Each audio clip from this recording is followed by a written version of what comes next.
Hello guys, आप सभी को मेरा नमस्कार। मैं हूं देवेंद्र सिंह और कैसे हैं आप सब। उम्मीद करता हूं आप सब लोग अच्छे होंगे। तो गाइस, आज मैं स्टार्ट करने जा रहा हूं साइंस का नेक्स्ट चैप्टर है, chapter number 2, micro organisms, friends and foe. दोस्तों, इस चैप्टर में हम पढ़ने वाले हैं माइक्रो ऑर्गेनिजम्स के बारे में, अबाउट माइक्रो ऑर्गेनिजम्स। तो माइक्रो ऑर्गेनिजम्स क्या होते हैं, सबसे पहले हम बात को समझेंगे कि माइक्रो ऑर्गेनिजम्स क्या होते हैं। ठीक है, तो माइक्रो ऑर्गेनिजम्स क्या होते हैं? एक सूक्ष्म जीव होते हैं। क्या होते हैं? सूक्ष्म जीव होते हैं। राइट, यहां तक बात आपको क्लियर हो गई। फ्रेंड एंड फाई मतलब होता है मित्र एंड शत्रु, दोनों की बात कर रहा है कि जो माइक्रो ऑर्गेनिजम्स होते हैं वो हमारे एज अ फ्रेंड भी होते हैं, एज अ फाई भी होते हैं। ठीक है दोस्तों, मैं ये बता दूं, इस चैप्टर का एक्सप्लेनेशन मैं लाइन बाय लाइन करने वाला हूं। इसके लिए आपको वीडियो के लास्ट तक बने रहना पड़ेगा। और दोस्तों, मैं एक बात और आपको बता दूं कि इस चैप्टर में 3 पार्ट वीडियो बनने वाला है आपका। ठीक है, पहला पार्ट में हाफ बनेगा इसका, और सेकंड पार्ट में जो रिमेनिंग रहेगा उसका बनाऊंगा। उसके बाद में कीवर्ड और जो आंसर क्वेश्चन एक्सरसाइज दिया हुआ है उसका भी लाइन बाय लाइन एक्सप्लेन करने वाला हूं। ठीक है, तो पूरा का पूरा पार्ट 1, पार्ट 2, पार्ट 3 देखेंगे तब ये चैप्टर आपका पूरा कंप्लीट होगा। चलिए स्टार्ट करते हैं, आगे इस चैप्टर को लाइन बाय लाइन समझते हैं। देखिए, सबसे मेन चीज होता है कि आपको कोई भी चीज समझ में आ जाए। अगर कोई भी चीज आपको समझ में आ जाएगी तो उसको आप आंसर क्वेश्चन आसानी से अपने लैंग्वेज में लिखना है, क्योंकि अपने को रटना नहीं है, अपने को समझना है। तो जो भी लैंग्वेज में आपको समझ में आए उस लैंग्वेज में आप समझिए। इंग्लिश में आ रही है तो इंग्लिश में समझिए, हिंदी में आ रही है तो हिंदी में समझिए। ठीक है, दोनों का मैं एक्सप्लेनेशन करूंगा, दोनों लैंग्वेज का यूज करने वाला हूं। ठीक है दोस्तों, चलिए स्टार्ट करते हैं। यू हैव सीन, चैप्टर में क्या है, सबसे पहला पॉइंट लाइन है, you have seen several kinds of plants and animals. मतलब आपने अपने चारों तरफ देखा होगा कि विभिन्न प्रकार के, काइंड्स का मतलब होता है विभिन्न प्रकार के, जो प्लांट्स और एनिमल्स को देखा होगा। However there are other living organisms, इनके अलावा भी कुछ लिविंग ऑर्गेनिजम्स आपने अराउंड में अपने चारों तरफ देखा होगा। नॉर्मली कैन नॉट सीन मतलब अपने चारों तरफ कुछ ऐसे भी लिविंग ऑर्गेनिजम्स देखे होंगे आपने कि जो कि नॉर्मली आई से हम नहीं देख पाते।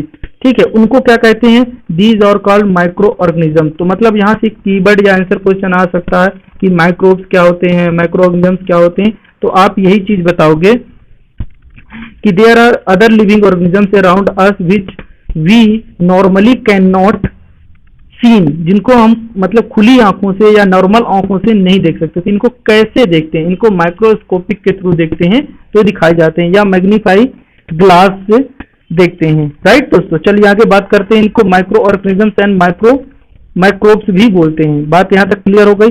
अगला, for example, you might have observed that during the rainy season moist bread gate spoiled and its surface get covered with grayish white patches।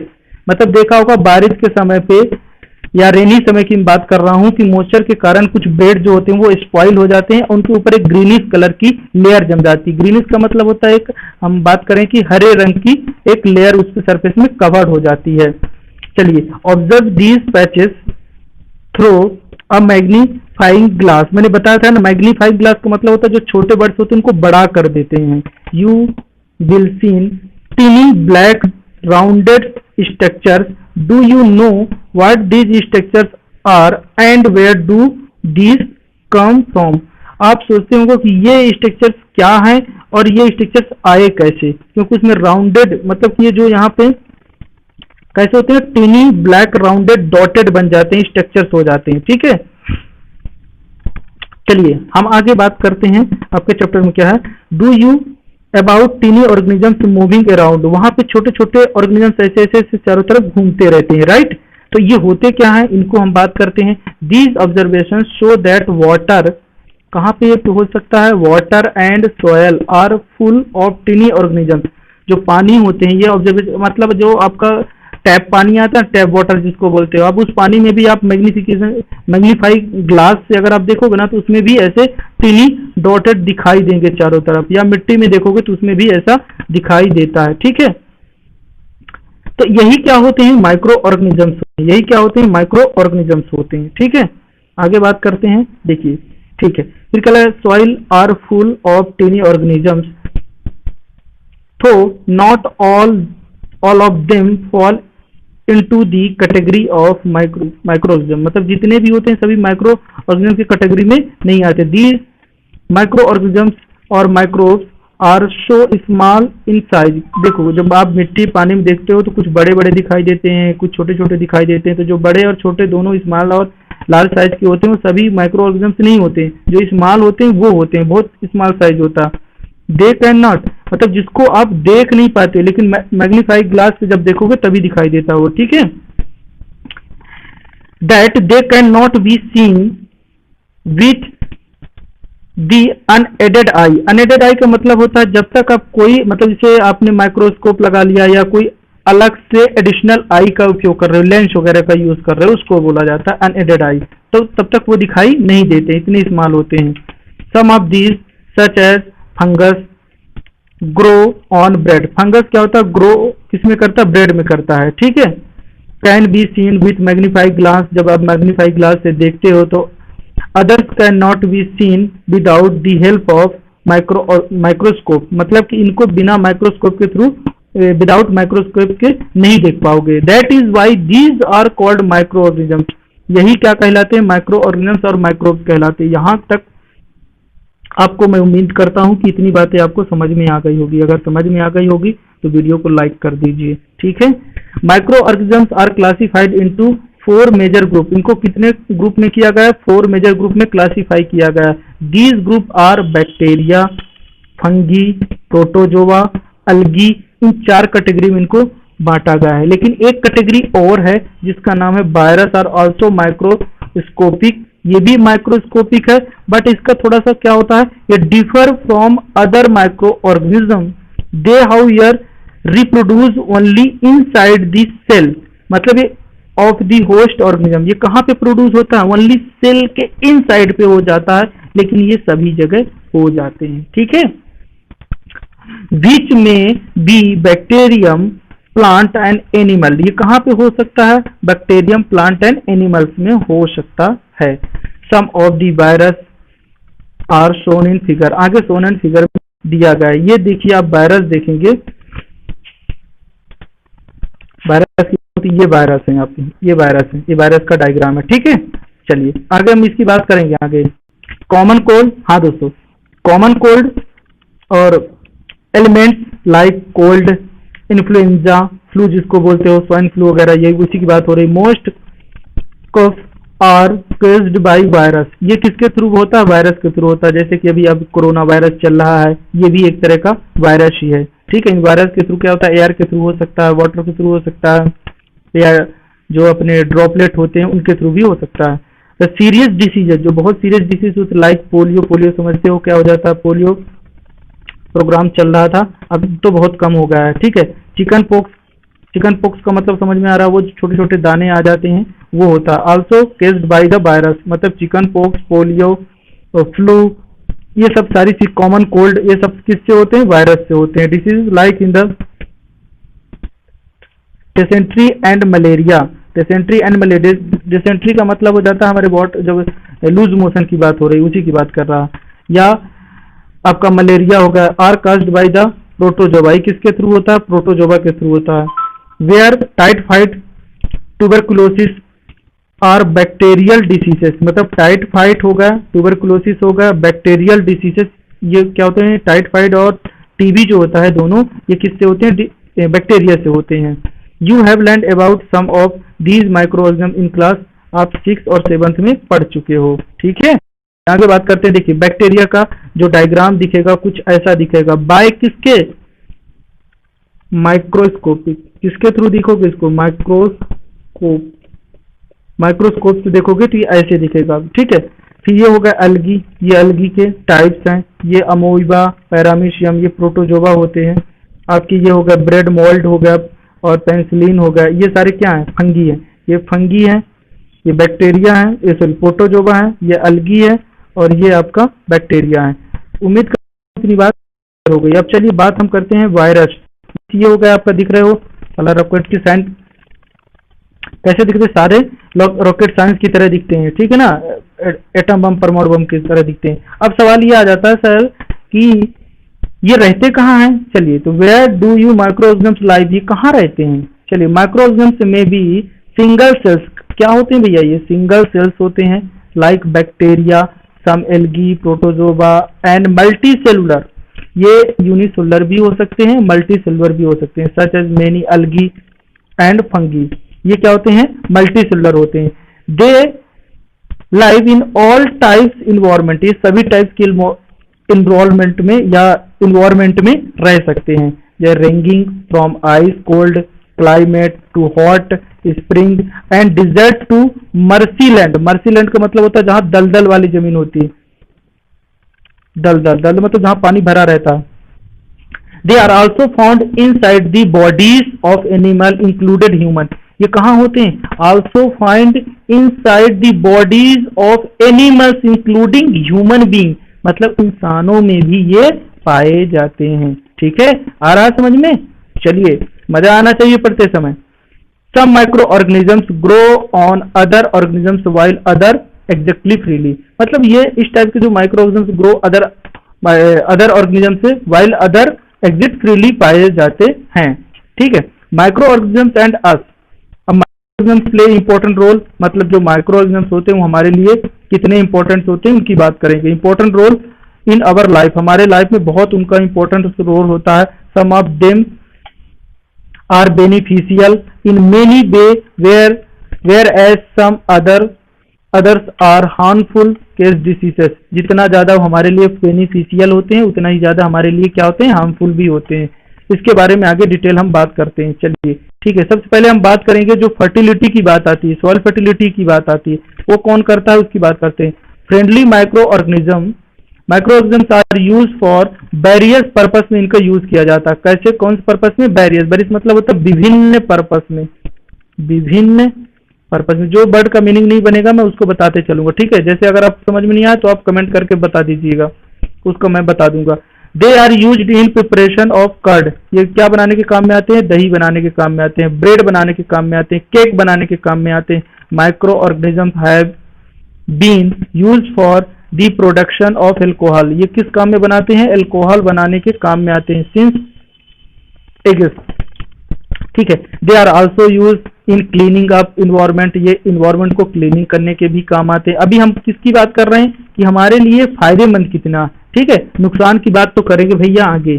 ठीक है, चलिए दोस्तों, तो आगे देखते हैं। For example organic based product, जैसे ऑर्गेनिक बेस्ड प्रोडक्ट हो गया, वेजिटेबल पील्स हो गई, या रिमेन्स ऑफ एनिमल्स, मतलब कि जो काउ डग हो गया, कैटल डग की बात कर रहा हूं मैं, या वेजिटेबल पील्स हो गया, या खाने का कुछ बच जाता है जो ऐसे कि डिकम्पोज हो जाए, फीसेस एक्सेट्रा। फीसेस मतलब होता है वही डग की बात कर रहा हूं मैं, जो मतलब अनडाइजेस्टेड फूड मतलब थ्रू आउट करते हैं एक्सक्रीशन के थ्रू, उसको फीसेस बोलते हैं। Are broken down into harmless and usable substance by bacteria. कुछ ऐसे बैक्टीरिया होते हैं कि ये ऑर्गेनिक जितने भी वेस्ट होते हैं इनको क्या बना देते हैं, मैन्यूर में कन्वर्ट कर देते हैं, जो कि हार्मलेस होते हैं और जो हमारे प्लांट्स होते हैं उनके लिए बहुत ही यूजफुल होते हैं, बहुत बहुत बहुत यूजफुल होते हैं। मतलब समझ में, एक मैन्यूर का मतलब आगे वाले इससे पहले वाले चैप्टर में मैंने आपको मैन्यूर के बारे में बताया था, मैन्यूर क्या होता है, फर्टिलाइजर क्या होता है, राइट। और ये मेडिसिन बनाने में भी काम आते हैं। Recall that in the bacteria are also used in the preparation of medicine. In agriculture, they are used to increase soil fertility by the fixing nitrogen, मतलब नाइट्रोजन फिक्सिंग के काम में आते हैं। बहुत काम की चीजें भैया, इसको समझ लेना आप। Making of curd and bread, अच्छा अब कर्ड मतलब होगा दही, और ब्रेड बनाने में कैसे काम आते हैं। Curd contain several micro organism, curd में बहुत सेवरल माइक्रो ऑर्गेनिज्म होते हैं। ऑफ दीज दी बैक्टीरियम इसको क्या नाम बोलते हैं, लैक्टोबेसिलियस। अच्छा, इसको दोस्तों थोड़ा सा नाम अच्छे से, इसको अजीब सा थोड़ा पढ़ के देखना आप, लैक्टोबेसिलियस बोलते हैं। ठीक है ना। Promote the formation of curd, ये क्या करता है, ये जो बैक्टीरिया होता है आपका लैक्टोबेसिलियस जो बैक्टीरिया होता है वो प्रोमोट किसको करता है, कर्ड बनाने के काम करता है। ये मिल्क में होता है जो कि मल्टीपल होता रहता है और कर्ड बना देता है। ठीक है, मतलब कि एक मिल्क में भी बैक्टीरिया पाया जाता है जो कि अपने आप में मल्टीपल होता जाता है और धीरे धीरे वो मिल्क टू कर्ड में कन्वर्ट कर देता है। उम्मीद करता हूँ इतनी बात तो क्लियर हो गई होगी आपको, क्योंकि आप बच्चे बहुत अच्छे हो, सिंसियर हो। तो सो गाइस आगे देखते हैं, bacteria are also involved in the making of cheese. Cheese बनाने के काम में भी आता है ये। ठीक है, पिकल बनाने के काम में आता है, मेनी अदर फूड आइटम बनाने के भी काम में आते हैं, जैसे कि आपका हो गया इडली हो गया, जलेबी हो गया, डोसा हो गया, भटूरा हो गया, इन सब के बनाने के काम में ये बैक्टीरिया हमारे लिए यूजफुल है। बैक्टीरिया एंड ईस्ट, अब यहाँ पे एक नया नाम आ गया, yeast are also helpful in the fermentation of rice, idli and dosa batter.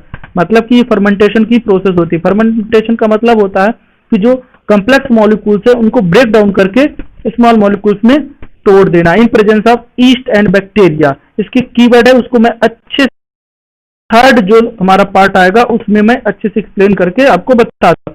भैया यहाँ पे बन रहा east, maida with east powder.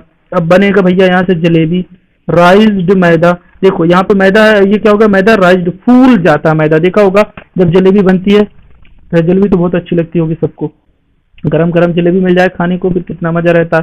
तो जलेबी भैया ऐसे थोड़ी बनती है कि उसी दिन आपने मैदा को फुलाया और बना दिया। उसको एक दिन पहले पानी में डालकर डुबा कर रखते हैं, जैसे कि वो बढ़िया सा फूल जाए। फूल जाए मतलब कि वो केवल राइस्ड मैदा बन जाए। समझ में आ रहा बात को? तो east produce rapidly and produce carbon dioxide during the respiration. मतलब कि क्या कर देते हैं कि जब उनका रिस्पिरेशन होता है, किसका रिस्पिरेशन होता है भैया, रिस्पिरेशन करते हैं। ईस्ट क्या करते हैं, रिस्पिरेशन।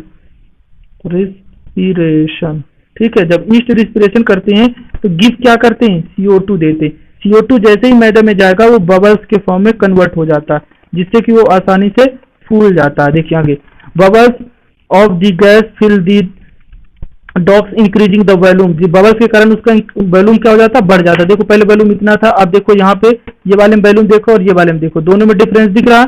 मतलब वहां पे क्या होगा कि ईस्ट ने रिस्पिरेशन किया। रिस्पिरेशन का मतलब समझते हो क्या होता है, एक्सचेंज ऑफ गैस। मतलब कि वो क्या करता है, अपना भोजन बनाता है। ठीक है, दिस इज, तब उसके टाइम पे CO2 रिलीज करता है ऑक्सीजन को लेकर। ठीक है, this is the basis of the uses of east in the baking industry. Baking industry मतलब होता है जहां बेकिंग पाउडर बनता है। ठीक है, फॉर द मेकिंग ब्रेड, या ये बेकिंग पाउडर बनता है। बेकिंग का मतलब होता है बेकरी, जहाँ की बात कर रहे हैं, केक वगैरह जहाँ बनता है, ये सभी की बात हो रही। पेस्ट्रीज, केक्स, ये केक तो सबको अच्छा लगता है यार। बर्थडे तो नहीं है किसी का, अगर किसी का तो happy birthday to you.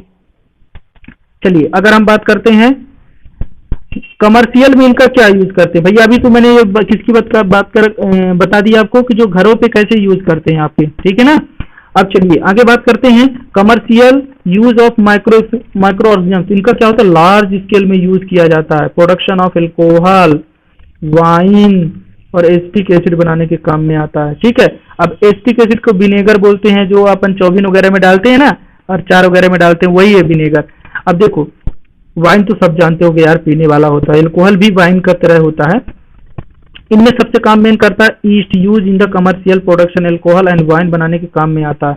For this purpose yeast grow on naturally, sugar बनाने के काम में आता है। Present in the grain like in the barley, wheat, rice, uncrushed food juice etcetera. इनको क्या कर लेते हैं, राइस करके डुबा देते हैं और बहुत दिनों तक रहने देते हैं उसको, अच्छे से वो क्या होता है, डिकम्पोज हो जाता है। उसके बाद उसमें से वाइन बनाना स्टार्ट करते हैं। अब वाइन बनाना तो नहीं बताऊंगा आज, ठीक है, आगे बात करते हैं, फिर बात करते हैं। ठीक है, चलिए फिर देखो होता है, आगे बात आती है आपकी, this is smell of alcohol as a sugar has been converted into alcohol by yeast. मतलब कि जो शुगर से ईस्ट, मतलब क्या समझ में आ रहा, शुगर से, देखो शुगर है, शुगर में वाटर डाला तो ये शुगर हो गया फॉर्मूला, ये वाटर का, शुगर का फॉर्मूला क्या होता है, C12H22O11। भैया खतरनाक नहीं, इसको याद कर लो, आगे बहुत जरूरत होने वाली है। पानी का होता है, वाटर का अगर आप बात करो तो वाटर का होता है भैया कितना, H2O। ऐसा मत लिख देना H2O, ये गलत है, ये वाला सही है। इसके पैर के नीचे लिखना है 2 को, ऐसे यहाँ पे C12, C कैपिटल में रहेगा, 12 उसके पैर के नीचे, H कैपिटल में, 22 पैर के नीचे, O11। जब इनकी रिएक्शन कराते हो तो इथेनॉल बनता है। इथेनॉल का मतलब एल्कोहल, फॉर्मूला इसका होता है C2H5OH, ये यहाँ पे लिख दे रहा हूँ, C2H5OH, ये हो गया आपका एल्कोहल, ठीक है, और CO2 गैस बनती है। अब देखो, this process conversion of sugar into alcohol is known as fermentation. ये फर्मेंटेशन के कीवर्ड भी है और थोड़ा सा और भी मैं इसमें एडिशनल करके बताने वाला हूँ क्या होता है। अच्छा, फर्मेंटेशन की जो प्रोसेस होती है, सबसे पहले किसने किया था? लुईस पास्चर ने किया था। डिस्कवर्ड फर्मेंटेशन इन 1857 में किया था। इनका भैया का नाम याद कर लेना, ये महान हमारे साइंटिस्ट थे जिन्होंने हमको आज दारू बनना, वाइन बनना, शुगर से एल्कोहल कन्वर्ट करने में सहायता करते हैं। इनके ही बनाया हुआ ये हमारा फॉर्मूला है, ठीक है। Medicine use micro. अब देखो, अभी तक मैंने क्या बताया? कमर्शियल में पहले बताया कि हमारे घरों में कैसे यूज होता है, फिर कमर्शियल में कैसे यूज होता है। अब मैं बात कर रहा हूँ किसको? मेडिसिन में कैसे यूज होता है। देखिए, whenever you fall ill, अब जब देखो, जब आप बीमार से परेशान हो जाते हो, the doctor may give you some antibiotic tablet, कुछ बायोटिक टेबल देता है। अब एंटीबायोटिक टेबल्स क्या होती है भैया? अगर वो ऐसी टेबलेट होती हैं, अगर फायदा नहीं कर रही तो नुकसान भी नहीं कर रही, लेकिन बनती कैसे है देखना आप। कैप्सूल और इंजेक्शन देता है। वो क्या देता है? टेबलेट देता है, या तो कैप्सूल दोगे या तो इंजेक्शन लगा देगा आपके। बहुत दर्द होता है भैया, ठीक है। Such as of penicillin. Penicillin भी एक मेडिसिन ही है जो कि एंटीबायोटिक होती है। दी source of this medicine is micro organism. This medicine kill stop growth of the diseases casing micro organism.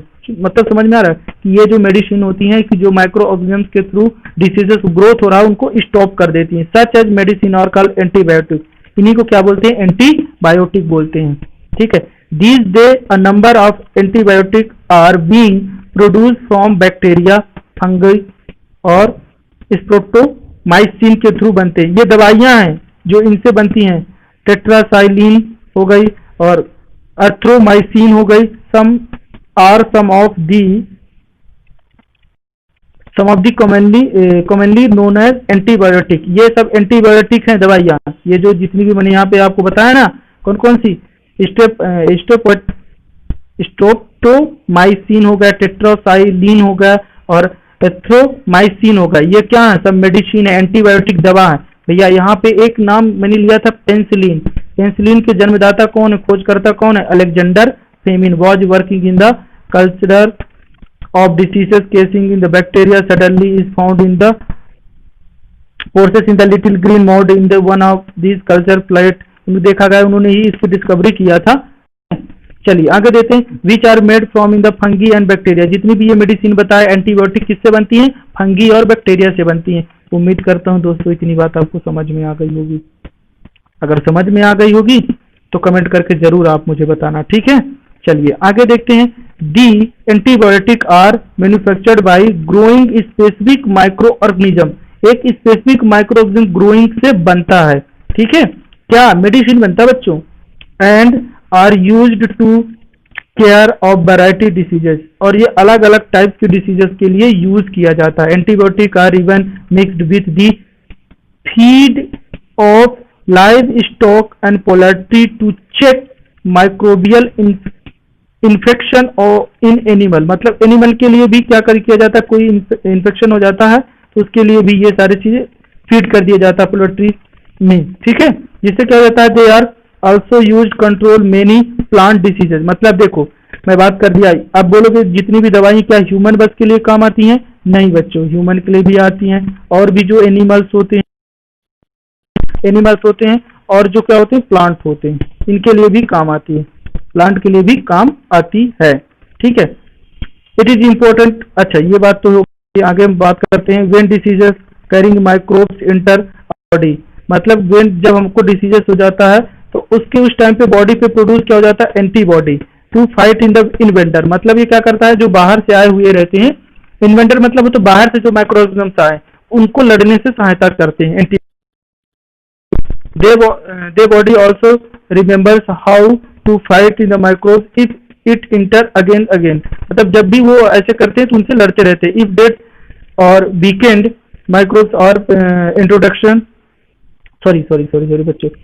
If dead और weakened microbes are introduced into the healthy body, ठीक है, the body in the fight and kill the invading bacteria by the producing the antibiotic remain the body we are in the protected। अब इस पूरी कहानी का मतलब मैं समझा रहा हूँ। from the diseases microbes fever this how vaccine work several diseases including in the cholera tuberculosis smallpox hepatitis and can prevented in the vaccination। देखो कुछ दवाई मेडिसिन हमारे पास ऐसी रहती हैं कि जब भी हमारे अगर बॉडी में कोई माइक्रो ऑर्गेनिज्म आ जाता है, वायरस आ जाता है, तो उससे हम एंटीबायोटिक ले लेते हैं, जिससे क्या हो जाता है कि वो हमारे शरीर में जाते ही उन माइक्रो ऑर्गेनिज्म से फाइट करने लगते हैं। इसके लिए जैसे कि वैक्सीन किया जाता है, किसके लिए? ट्यूबरकुलोसिस के लिए किया जाता है, स्मॉल पॉक्स के लिए किया जाता है, हेपेटाइटिस के लिए किया जाता है। किससे? वैक्सीनेशन के थ्रू इसको करते हैं। तो वैक्सीन सबसे पहले किसने बनाया था? बता रहा हूँ कि इन योर चाइल्डहुड, जब आप बचपन पे थे तो you must have in the begun given the injection, लगा था आपके हैंड में और कूल में भी लगता है। Protect your self against several diseases can you prepared in the list these in the diseases. अभी अब सारी बातें ऐसे ही बता रहा क्या क्या होता है। कभी ये सारी चीज कैंपेन वगैरह लगता है, टीवी वगैरह के एडवर्टाइज में भी आता है। पोलियो पल्स अभियान चलता है, जिंदगी के 2 बूंद पियाए जाते हैं, ये तो जानते हो ना आप। पोलियो का लगता है, पोलियो पल्स प्रोग्राम चलाया गया था, टीवी न्यूज़पेपर में एडवर्टाइजमेंट भी आता रहता है। अभी भी ये सब चीजें होती हैं, ठीक है। चलिए आगे बात करते हैं। World wide campaign against in the small pox के लिए भी लगाया जाता है, कैंपेन लगाया जाता है, जिससे कि ये बहुत कम हो चुका है, ठीक है ना। अब इंक्रीजिंग सॉइल फर्टिलिटी का काम क्या करता है? मैंने बताया था कि जो माइक्रोब्स होते हैं नाइट्रोजन